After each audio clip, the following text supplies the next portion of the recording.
Hi guys, hope you're doing well. Thank you for the comments and the emails on my last video.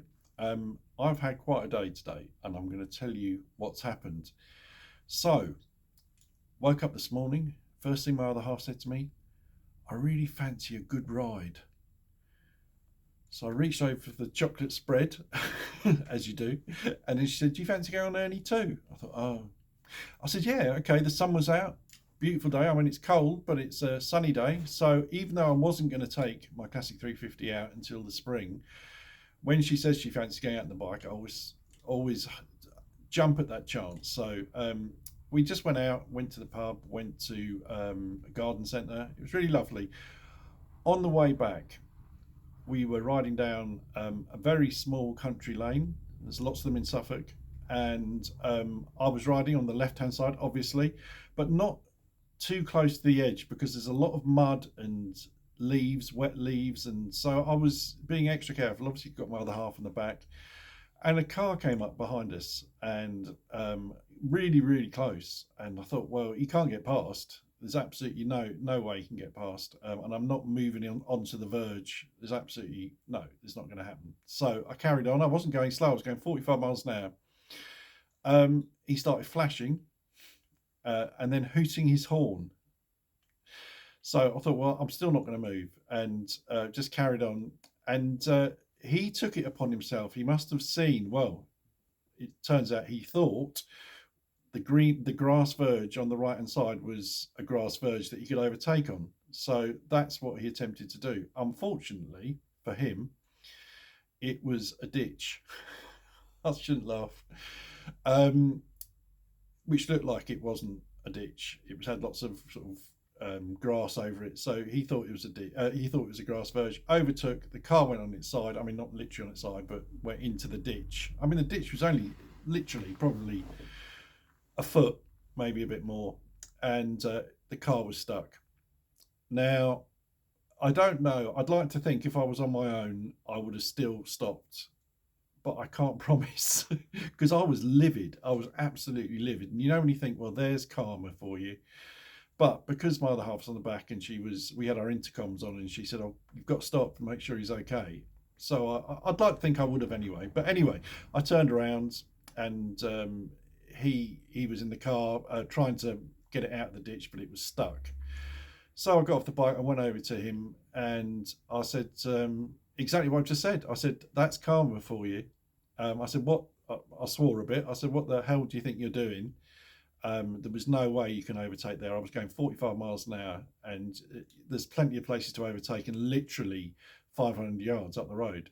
He said, I was late for a meeting, and now I'm stuck in the mud." And I said, listen to me. You're stuck in the mud because you were absolutely trying to get past me, and there's no excuse. He was in his 50s, I reckon, round about that. I said, there is no excuse for that kind of behaviour. I mean, it could have been a lot worse. It could have been a really deep ditch and he could have hurt himself. He wasn't hurt. Anyway, I said, against my better judgment and the fact that my other half is with me, I've stopped, and I'll help you and see if we can get the car out of the ditch, even though it really hurt to even say that. But my other half is definitely my better half, and I thought, well, get him on his way. Anyway, we couldn't move the car, it was stuck. So he said, "Oh, I'm going to have to phone the AA," and he was still really moody. And I said, well, phone the AA, but I don't know if they'll be able. I don't know if they pull you out of ditches. I guess they do. But as he was calling them, a big Toyota Hilux came past and saw us, and he stopped, and he had a winch on the back, which was quite good, and he got him out no problem. Anyway, he got out, and all I said was to him, "Look, I hope you've learned a lesson because this is just not acceptable." I said, I wasn't even going slowly." And he did apologise. He said, "I'm really sorry." He said maybe the red mist descended on him because I was doing 45 miles an hour down a country lane. I find it really hard to get my head around. But anyway, he went on his way. His car was quite badly damaged, actually. I shouldn't laugh, but there you go. His car was quite badly damaged, but it was drivable, so every cloud.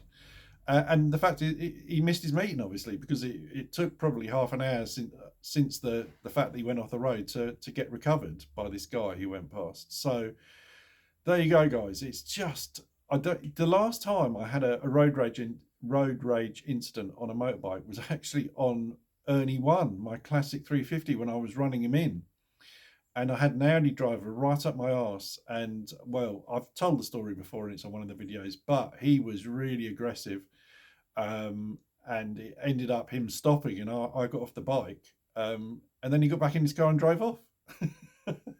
He threw a bottle at me as well, this other guy. But anyway, I just hate road rage. It's just it's bullying, and I hate bullying. And yeah, but anyway, all's good. But it's obviously my other half shook up, and that's the worst bit of it all, because the whole thing was a nice little poodle out on the bike, and it was a lovely day until that arsehole decided to try and overtake on a tiny country lane. But anyway, calm as a bitch, eh?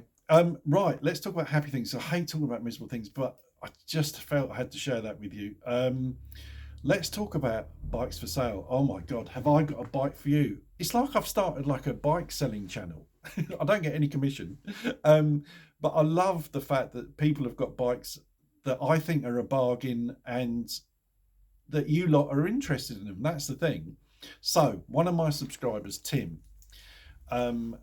he has got a classic 350, my favourite bike of all time, and he's got the one in red and chrome. It's a 2024, early 2024, so last year model. It's got 1,600 miles on it.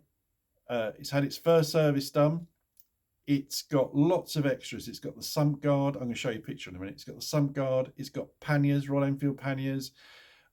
He's got the touring seat. I don't know if he's got the pillion touring seat, but he's definitely got the rider touring seat. He's got the full set of original seats, front and rear. It's got a front screen.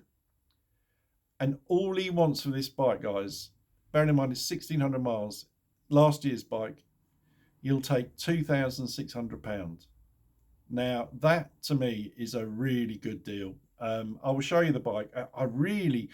I said to him, I was almost tempted myself. The only problem is he's in Liverpool, and I mean, not the problem that he's from Liverpool, but the fact is Liverpool to Suffolk is quite a trek. And yeah, I did think about it for myself, because I love the red and chrome ones. I think that it's up there alongside my one and the Signals.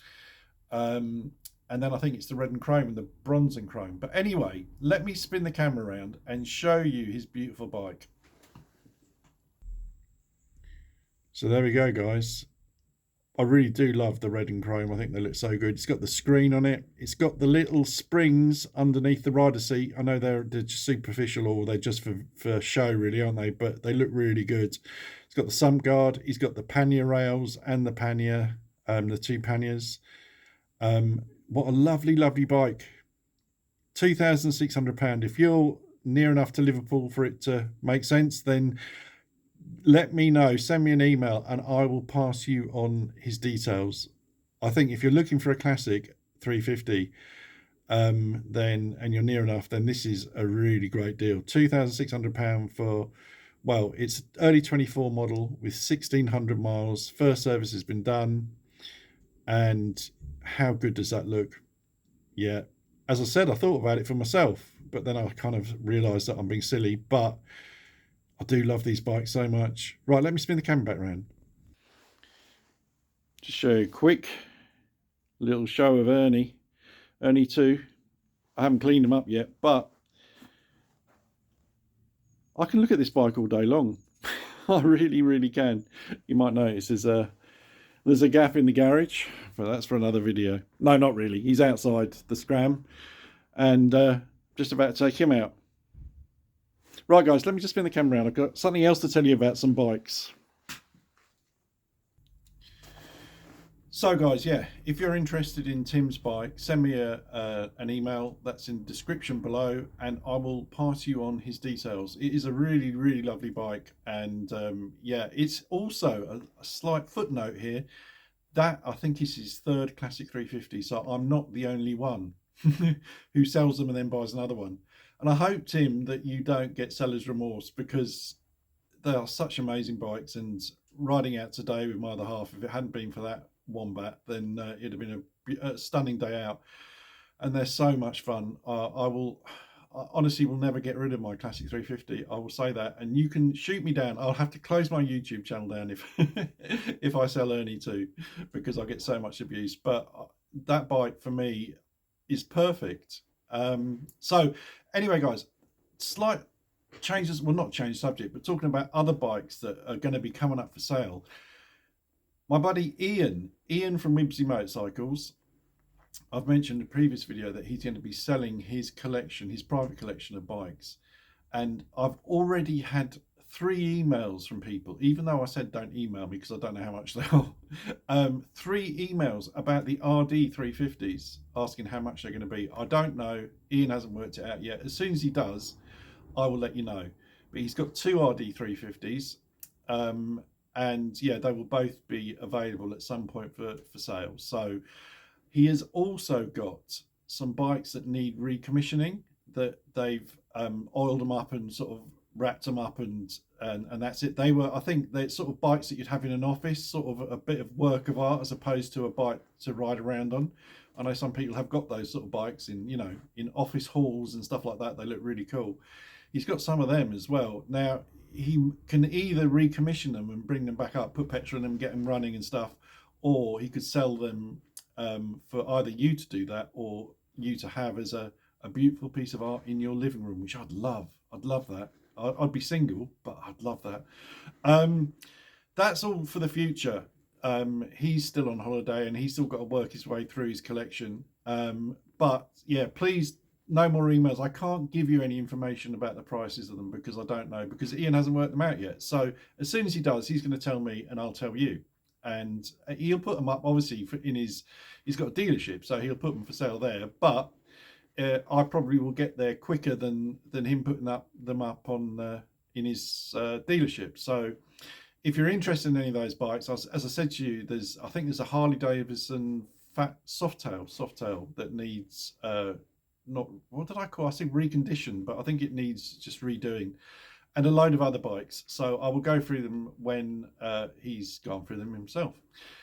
Anyway, guys, if I sound like I'm a bit tense, it's because of this bloody road rage guy. It really, really infuriates me. You move to the country and you don't expect that sort of thing to happen. Well, I guess it happens everywhere, doesn't it? In London, it happens all the time, unfortunately. And I was on the M25 and watching people in lane 3 just tailgating other cars and flashing them. I mean, you see it all the time. It's just outrageous. And they wonder why there's all these accidents, because it's just craziness, crazy. But I didn't really expect it on a beautiful sunny autumn day, just trundling down a country lane in Suffolk. But there you go. As I say, calm as a bitch. Hope you're having a good day, guys. I'll catch you on the next one, and ride safe.